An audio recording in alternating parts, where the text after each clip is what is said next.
Is that you, brother?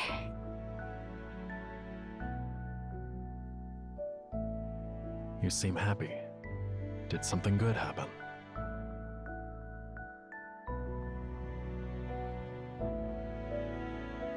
Yeah. I ran into a friend today, and she gave me these pears. A friend?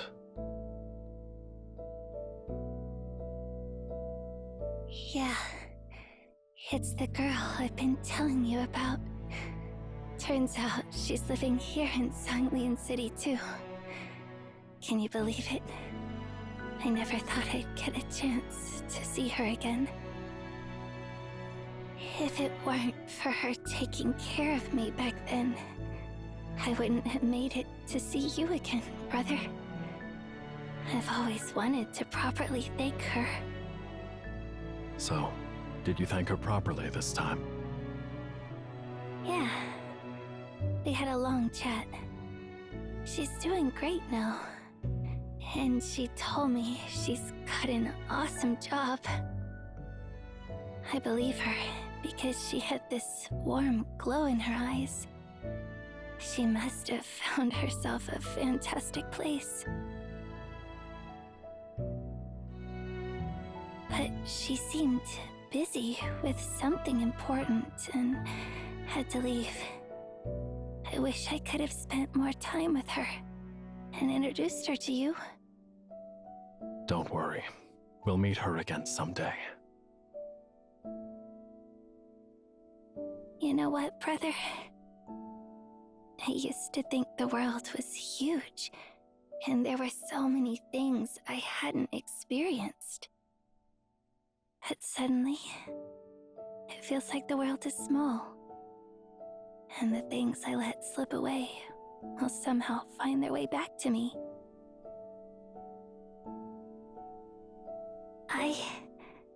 I have no regrets now.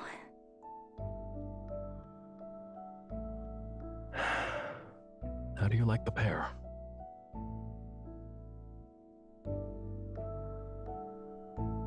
Well, if there's anything to worry about, it's probably you, brother.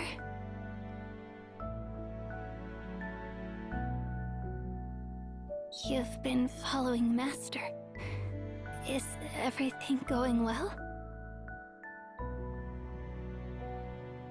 Lately, your gaze has been unsettling, and I'm really concerned. Don't force yourself to do things you don't want to. Master has a kind heart, and I'm sure he won't hold it against you. My decision has nothing to do with Master. He respects my choice. You're of the same type, always carrying the weight of the world for everyone else. I'm scared, brother.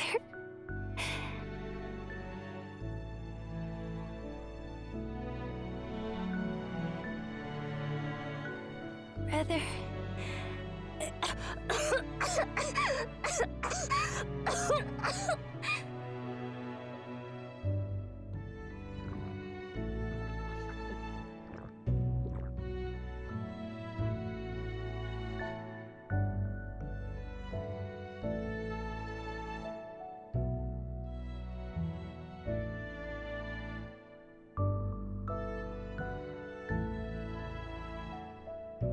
Don't do anything risky or hurt yourself.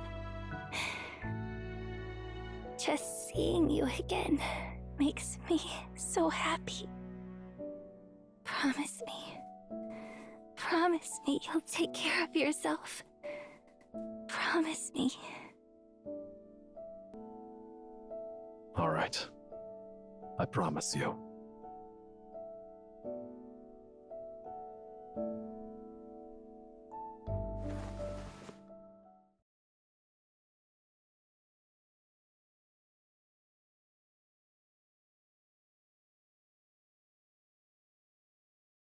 How's Tianhua been lately?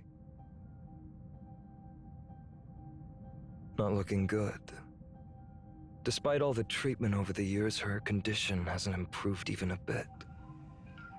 Master, please help me. While her condition isn't uncommon, there's no known cure for it.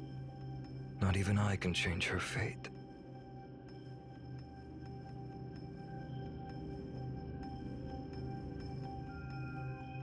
Well, take this water and give it to her.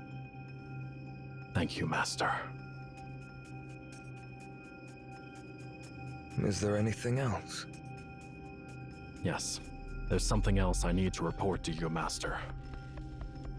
Please, go ahead.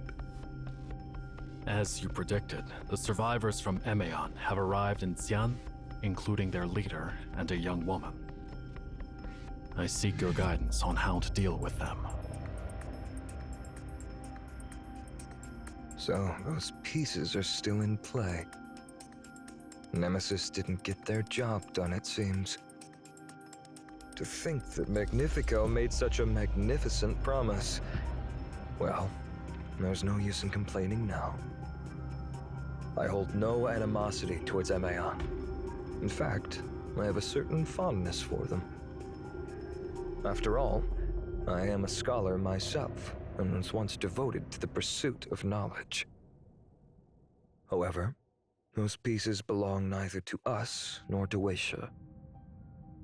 I don't quite understand, Master. We're playing a game of Go, and suddenly, chess, king, and queen pieces appear on the board. What do you think we should do? Naturally, we should pause the game and remove the pieces that don't belong to our game. This is what must be done. It is not their fault. They simply appeared in the wrong place at the wrong time. And it is not our fault either. I cannot afford to underestimate Weisha. Remove them from the board. As for the method, I leave it to your discretion. But ensure it's done swiftly. As you wish, Master. Is something else troubling you? You seem concerned. Worried about your sister, perhaps? Exactly, Master. Rest assured, Tiaohua will be fine. If I can fulfill my long-held wish, then not only Tiaohua, but all the people of Shen will be relieved from their suffering. I know I'm far from perfect, but I can confidently say that I have fulfilled most of my promises, except for those beyond my capabilities. Your promises are never empty, Master. Now, please allow me to take my leave.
Who was that man we just met earlier?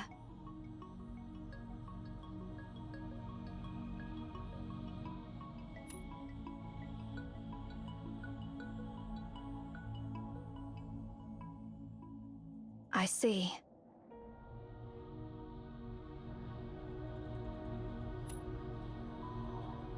It's nothing. I just hope that you'll always stay within my sight in the future. I can't foresee what may happen to you outside of my sight.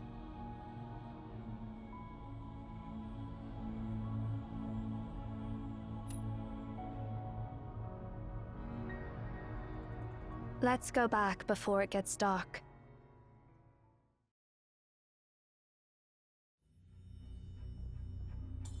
I forgot to ask where the central square is.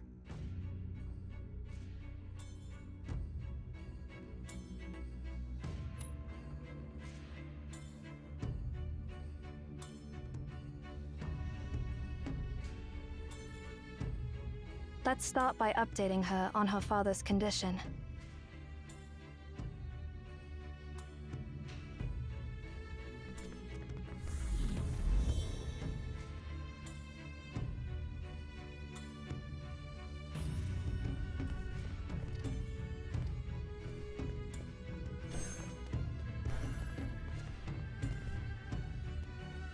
Ah, it's you! Did you go to the hospital? Have you seen my father?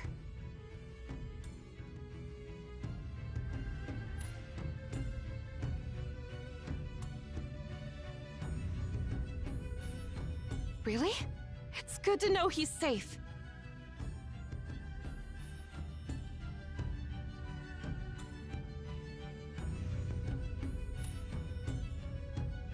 No, I did go back home. But then I heard a loud noise outside, so I couldn't help but come out again to see what was happening.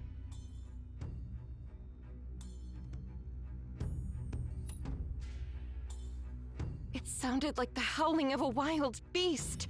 Not like those oxen that wandered into the city, but more like a bear, or a tiger, or some other wild animal.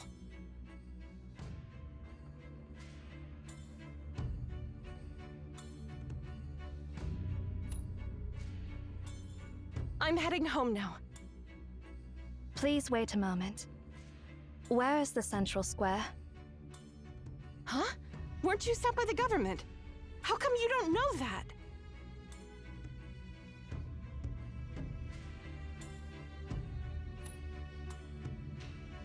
All right. You're talking about the square in front of Nongsang Pavilion, right? It's actually called the Bureau of Husbandry and Agriculture Square. Nongsang Pavilion is actually the office building of the Bureau of Husbandry and Agriculture. When the city was constructed, all the urban areas were centered around the pavilion, and the square is part of the office complex. But then more and more tourists started coming there, probably because it's a popular spot for taking photos. Somehow the square became recognized as the center of Songlin City, hence the name Central Square.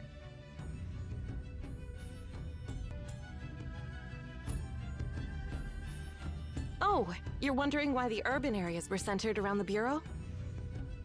Well, you can actually figure that out from the name Songlin, which means well-stocked larders. What good is a larder without food?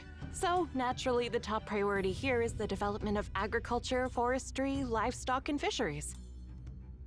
After all, hunger is the root of all problems. By the way, while the square is open to the public, Nongsang Pavilion is off-limits to outsiders, so it's best not to approach it without authorization. That place houses the main server network of the centralized agricultural system of the city. The server network controls all the sprinkling, sowing, harvesting, and crop care systems within the city and fertile plains. The security measures are as strict as those in a military area. Stay away from that place, and you won't get in trouble.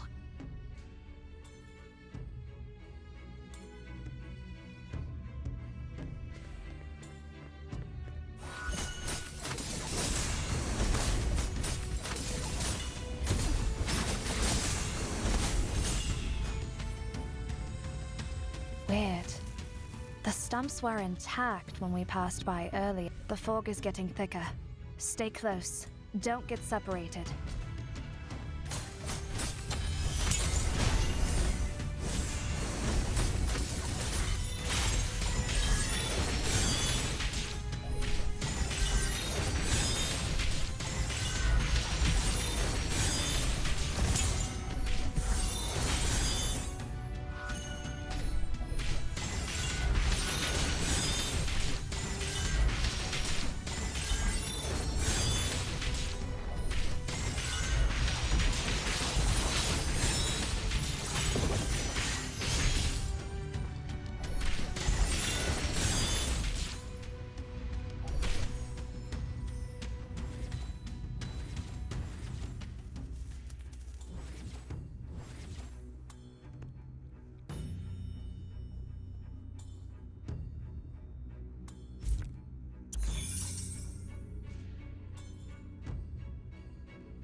Watch out!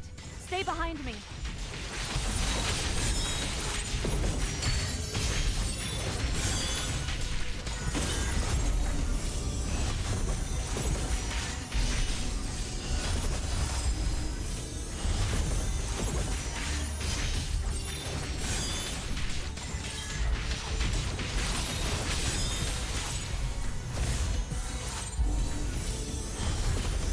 Let's find a place to hide for a while. The Bureau of Husbandry and Agriculture shouldn't be far ahead.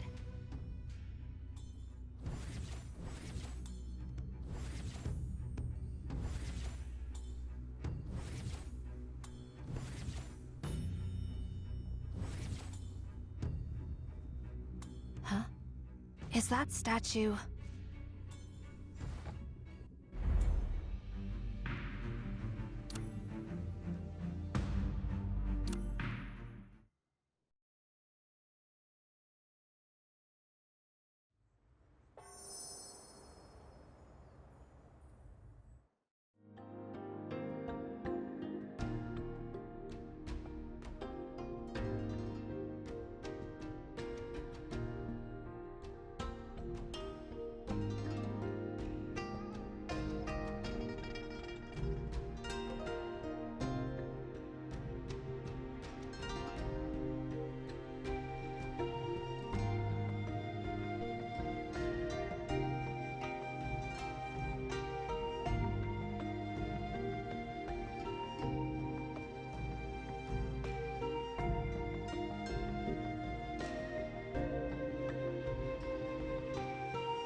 Are you travelers from a distant land?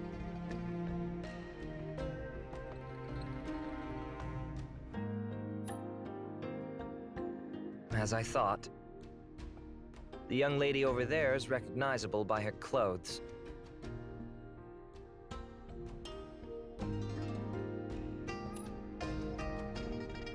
Indeed. You must have seen me through the holographic projection, I believe. Normally, the Bureau of Culture and Tourism would be welcoming visitors. With the upcoming Harvest Festival next month, it would have been an ideal time for a warm welcome. However, due to the current situation, all publicity efforts have been suspended. I apologize for the unfortunate news I bring and any inconvenience caused. I assume you haven't had the chance to explore the city yet. While I may not be as knowledgeable as my colleagues in the Bureau of Culture and Tourism, I'm willing to provide you with any information that might interest you.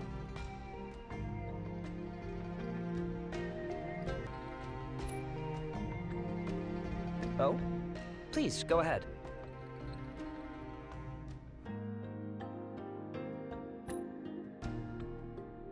Ah, that's Xixia, the first emperor of Xian? According to historical records, he unified the entire region of Xian. However, after the unification, he left the capital and embarked on a journey across the world. Legend has it that during his travels, he personally tested various herbs and educated his people about edible plants, medicinal herbs, and poisonous flora. He also introduced agricultural tools and techniques for cultivating fields and crops. As a result, the people of Xian revered him as the ancestor of agriculture. Moreover, the rituals honoring Xixia are a vital part of the festival.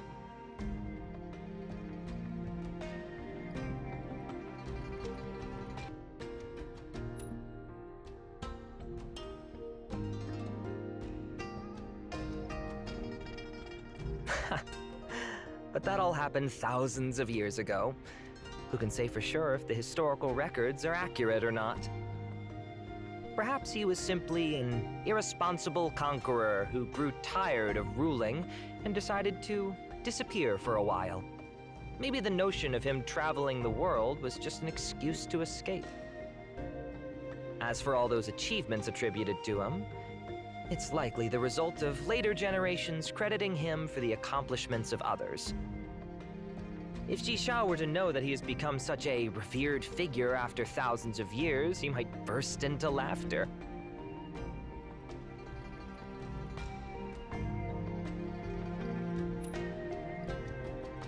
God?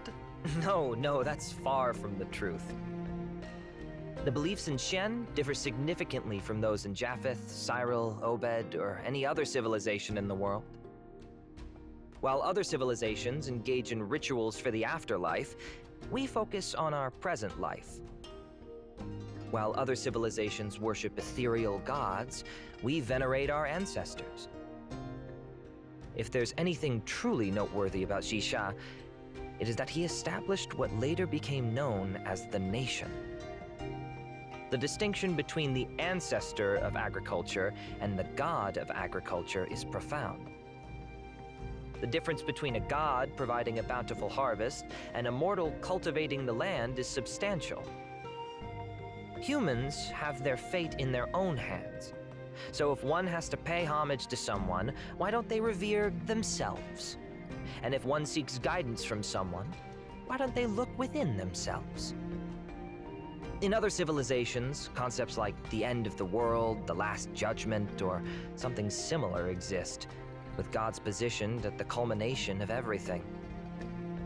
However, Jisha is not a god. He represents the origin of countless generations, a starting point, and nothing more. We don't believe in gods or saints. We believe in ourselves and our ability to shape our own destiny.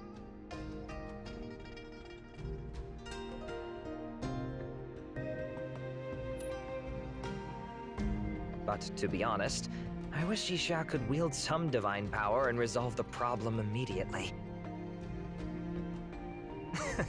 Just kidding.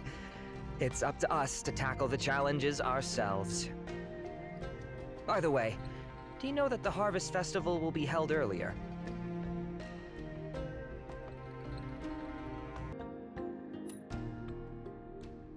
Oh, when I left the Bureau of Husbandry and Agriculture, I had a feeling like I was forgetting something. Now I remember, I haven't shared the news yet. I made the decision fairly recently. Considering the current unrest in Songlin City, the Bureau of Husbandry and Agriculture decided to advance this year's Harvest Festival. This time, the festival won't be a celebration of a bountiful harvest, but rather an opportunity to pray for one and uplift everyone's spirits. We hope this festival will make foreign visitors feel welcome and at home.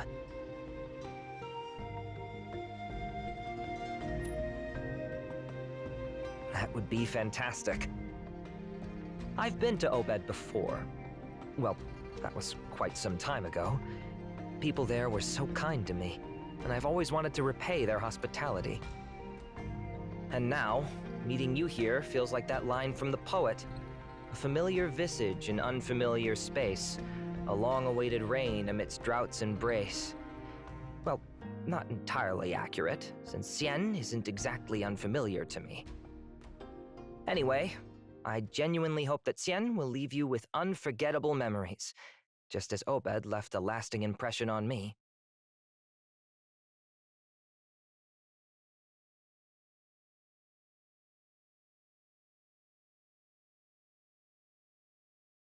A familiar visage in unfamiliar space. But in the midst of this prolonged drought, will the long-awaited rain ever arrive?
Maybe we should return to the square and wait for the vapor to clear.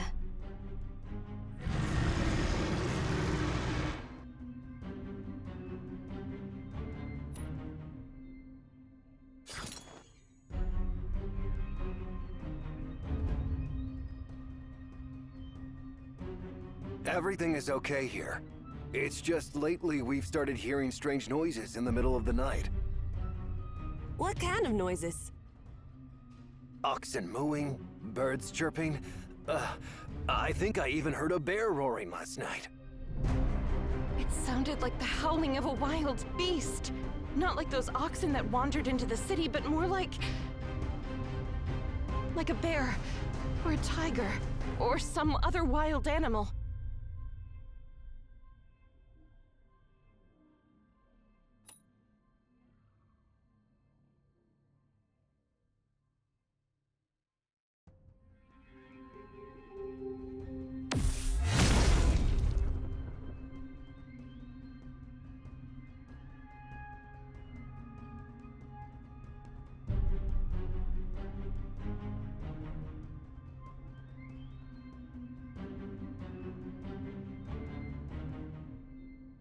Finally found you!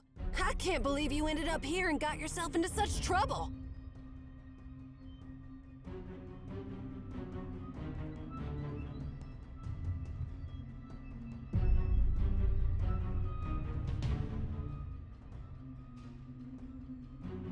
Finally, things are starting to get interesting.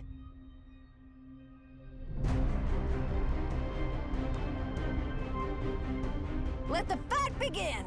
A fair duel between two hunters.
加減の月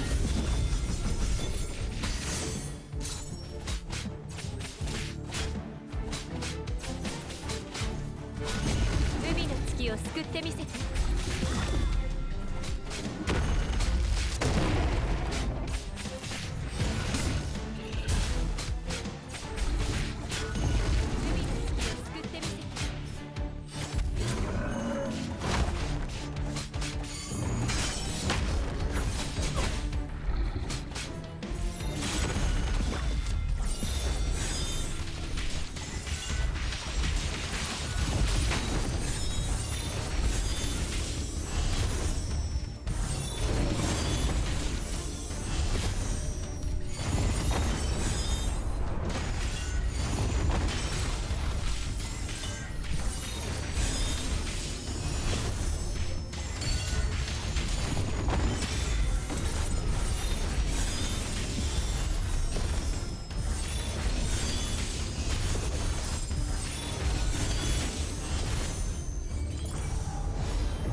Hey! What's happening on your side?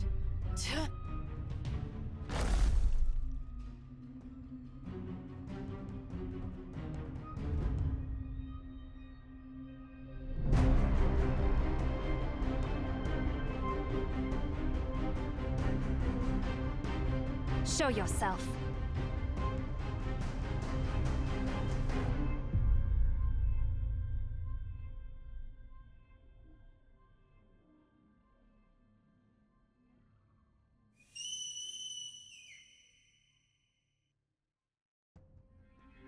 Huh? What the heck?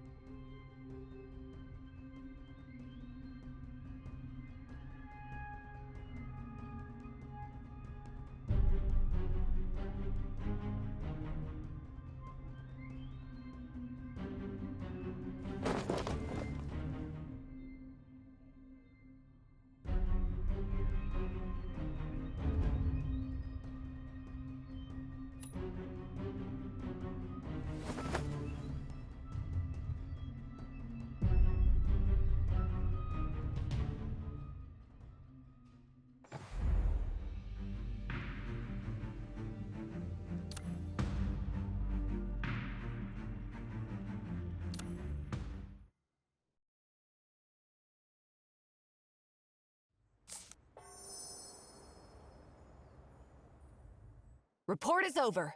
That's what happened. Things are getting more complicated. Considering everything, it's highly probable that the incidents in Songlin City and Fertile Plains were orchestrated by someone behind the scenes.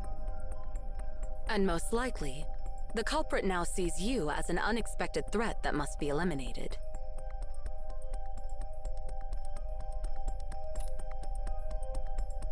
Indeed. It's puzzling why the culprit is targeting the head librarian of Emeon rather than Weisha, who holds greater influence and power. However, we can only hope to find answers directly from the culprit themselves. And the various troubles that keep arising are becoming increasingly burdensome.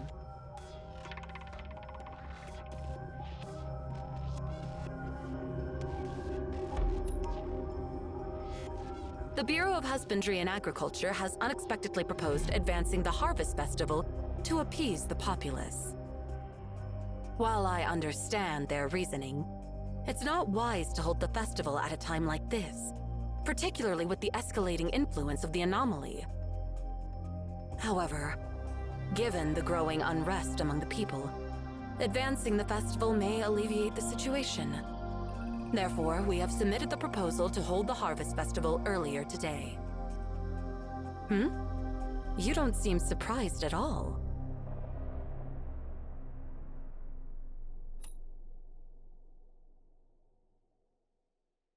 I see. So you've run into Director Feng himself. The proposal was passed mostly because it was proposed by Director Feng himself. The Bureau of Husbandry and Agriculture is actually the most crucial division of the government. Feng Lin is indeed exceptional to have become the director at such a young age. Among all my colleagues, he's one of the most pragmatic and capable directors. He never drags his feet, never lets his personal emotions cloud his judgment, and is easygoing in his everyday life, forging good relations with almost all departments.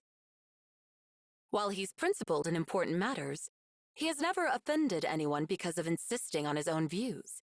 In fact, those who initially opposed him were eventually convinced by him in the end, or even joined his side. Despite his young age, he is unexpectedly rich in experience, almost as if he has spent decades in the government.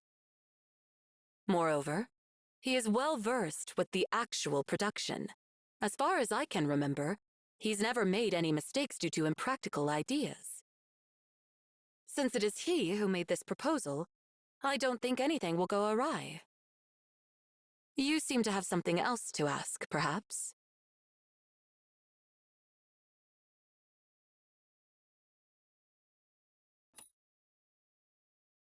Oh, you want to know why Jisha left the capital after unifying Xi'an? To be honest, this is one of the unsolved mysteries in Xi'an's history. There are a lot of historians, folklorists, and archaeologists who have researched this topic, and there are many different opinions. The legend Director Feng told you is the most mainstream theory, that the first emperor wandered around Xi'an after he had unified the world, testing various herbs and imparting the essence of agriculture. However, there is also a less popular version that says the first emperor actually traveled around to seek immortality.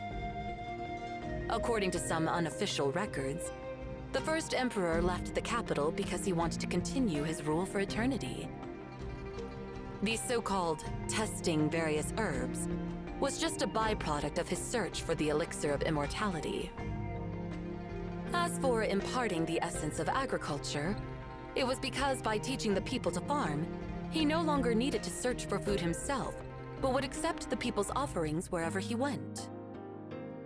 In that case, he was actually interested in satisfying his own selfish desires, and his people, hidden from the truth, interpreted his actions as grace and worshipped him.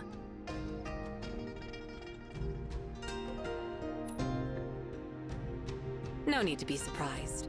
It was thousands of years ago after all, and it's normal for various theories to differ from one another. No one alive has ever seen Jisha with their own eyes, so whether he was an exceptional or tyrannical emperor, we shouldn't be surprised. Or perhaps the actual truth doesn't align with any of those theories that have been passed down so far. Speaking of which, Weisha was established at Jisha's era, and we have preserved a huge amount of historical records from that era. However, We have a peculiar rule that all records about Jisha himself are highly classified, and only Master Yuan Xuan is permitted to access them. The reason behind this rule remains a mystery. But unfortunately, Master Yuan Xuan is not here.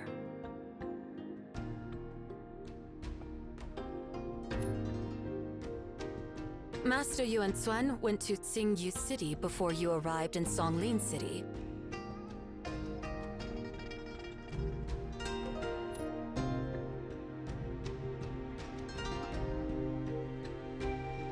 Tsingyu City is situated on Mount Tianchue in the upper reaches of the Grandeur River, where it converges with the immense mountain.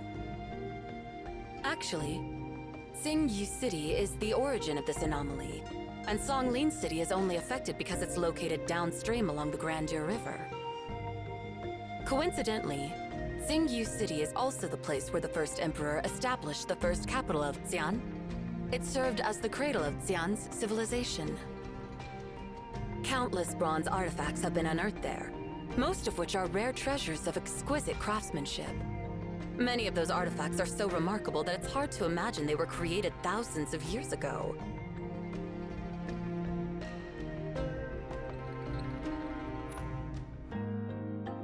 An intriguing thought, but unfortunately, Weishe doesn't believe in gods. Why seek answers from deities when we haven't actually understood the world around us?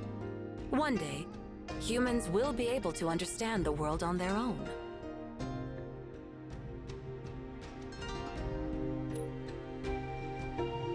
Oh?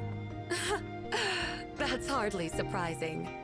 If I hadn't confirmed multiple times that he's indeed just an ordinary person, I would have recruited him into Weishe.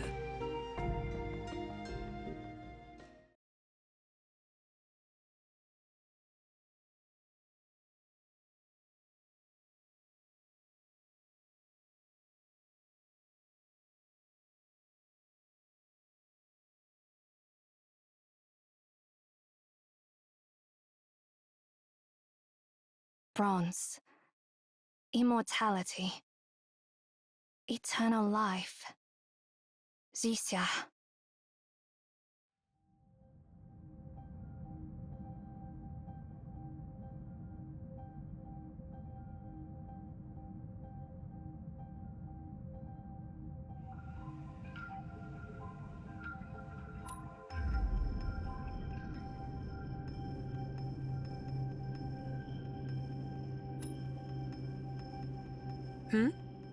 What do you mean?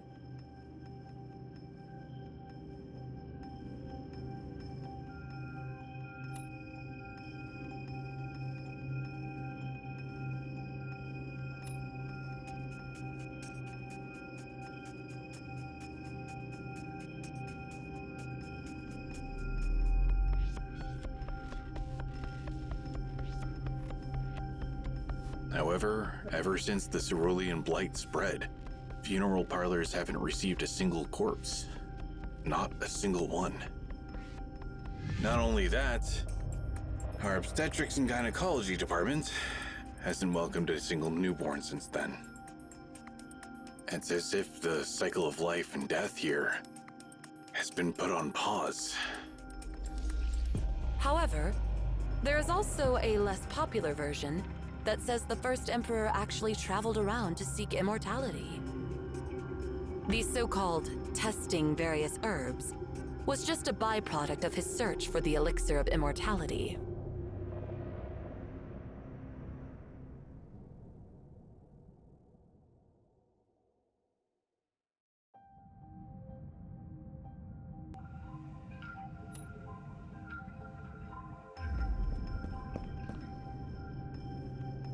King, sorry for interrupting. What is it? The Delphic Oracle has just sent us their water analysis results. The Delphi Academy's medical department conducted physiological experiments on the water samples and discovered that contaminated cells cease to divide anymore.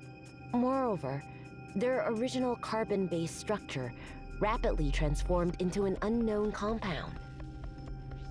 They are now conducting further analysis, But it seems that the new compound is a polymer formed from an unidentified element combined with metal elements. Simply put, the cells contaminated by the water transform from carbon-based life to a form of life with metallic properties. It appears that the transformed cells won't reproduce or evolve on their own. They will remain fixed in their current state, as long as there is no negative external interference, possessing an almost unlimited lifespan. They concluded that the new life form lacks the potential for iterative growth and evolution, but possesses an almost eternal lifespan.